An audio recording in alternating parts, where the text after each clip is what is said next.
एवं पूरे भारतवर्ष से पधारे हुए बुद्धिजीवी पर मैं आज इस संगोष्ठी में, राष्ट्रीय संगोष्ठी में, जिसमें कि वैश्विक संदर्भ में बहुत उनकी सार्थकता विषय पर संगोष्ठी में आप सभी का हार्दिक स्वागत, सभी को नमस्कार।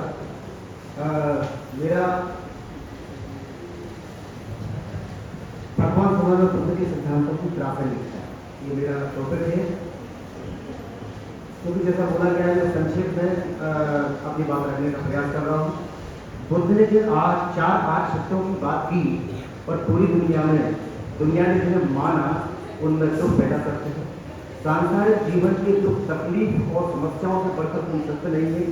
सीमित ज्ञान के कारण ही वर्तमान परिवेश में जाति और धर्म के भेद अस्तित्व में है।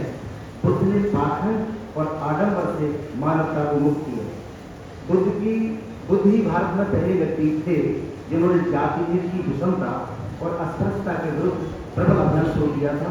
बुद्ध का पंचशील का सिद्धांत सारे संसार में सांसारिक जीवन को उत्कृष्टता प्रदान करेगा। तथागत बुद्ध ने विश्व में घृणा, अहंकार, झूठ, हिंसा, व्यभिचार, स्वार्थ, ईर्ष्या की जगह प्रेम, परमार्थ, सत्य, अहिंसा, सदाचार, परोपकार, करुणा, मैत्री तथा ज्ञान का संदेश दिया। समतामूलक समाज के निर्माण में समर्पित बौद्ध धर्म जहां हमें समता समानता दिलाएगा, वही पुरोहितवाद के आपके शोषण से भी मुक्त करेगा। साथ ही धार्मिक अंधविश्वास के नाम पर उठे विवादों से पूर्णतया छुटकारा मिल सकेगा। वर्तमान विश्व प्रदेश में हमें युद्ध नहीं बल्कि बुद्ध की आवश्यकता है, अर्थात प्राचीन काल से लेकर वर्तमान तक ही नहीं, भविष्य में भी लोक में बुद्ध के विचारों की प्राथमिकता बराबर बनी रहेगी। बुद्ध के सिद्धांतों से ही लोक कल्याण संभव। इसमें संदेह नहीं कि बुद्ध ने महान सामाजिक क्रांति की थी। समतामूलक समाज के निर्माण में समर्पित बौद्ध धर्म जहां पर शोषण से मुक्ति दिलाएगा। तथागत गौतम बुद्ध का मार्ग किसी मनुष्य को न देवता बनाता है, न राक्षस, न ऊंच बनाता है, न नीच और सबकी बराबर कर देता है। कहा गया है कि एक ही शब्द में खड़े हैं महमूद अयाज, न कोई बंदा रहा न कोई बंदा नवाज। जिस सिद्धांत के लिए महात्मा बुद्ध के विचारों की प्रासंगिक साजिशों में बढ़ जाती है वह पंचशील का सिद्धांत है। ये पंचशील के सिद्धांत पर अभी चर्चा हो चुकी है। बुद्ध ने जो दुख निवारण का प्रार्थना किसी देवी सिद्धांत या विश्वास या किसी बाहरी शक्ति के द्वारा संभव नहीं है, इसे स्वानुभूति से नष्ट किया जा सकता है, स्वानुभूति से नष्ट किया जा सकता है। यह कठिन भले ही हो पर असंभव नहीं। यहीं पर बौद्ध धर्म अन्य धर्मों से अधिक आशावादी प्रतीत होता है। जीवन के प्रति बौद्ध दृष्टि एक प्रकार की शिक्षा है। बुद्ध ने इसे हासिल करने के लिए अष्टांगिक मार्ग दिया है। बुद्ध ने पारलौकिक प्रश्नों की बजाय सांसारिक बातों पर ध्यान केंद्रित रखा। ईश्वर है अथवा नहीं, आत्मा नित्य है या अनित्य, मृत्यु के पश्चात जीवन क्या होता है, मरणोपरांत जीवन का अस्तित्व रहता है या नहीं, उन्होंने इन प्रश्नों को अनुपयोग बताया। ऐतिहासिक परिप्रेक्ष्य में इस धर्म पर प्रदर्शित करना आवश्यक हो जाता है।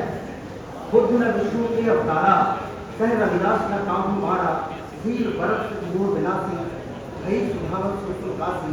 अर्थात बुद्ध विष्णु के अवतार नहीं थे और ना ही उन्होंने किसी को मारने का उपदेश किया है। उन्होंने तो शील प्रथम सदाचार का पालन करते हुए सांसारिक मोह तृष्णा के विनाश का उपदेश दिया है, जिसे सुनकर काशी नगरी भी पवित्र और धन्य हो गई। बुद्ध के विचारों का आज के संदर्भ में प्रेरणादायी पक्ष यह भी है कि वे सद्गुणों के विकास पर अत्यधिक बल देते थे।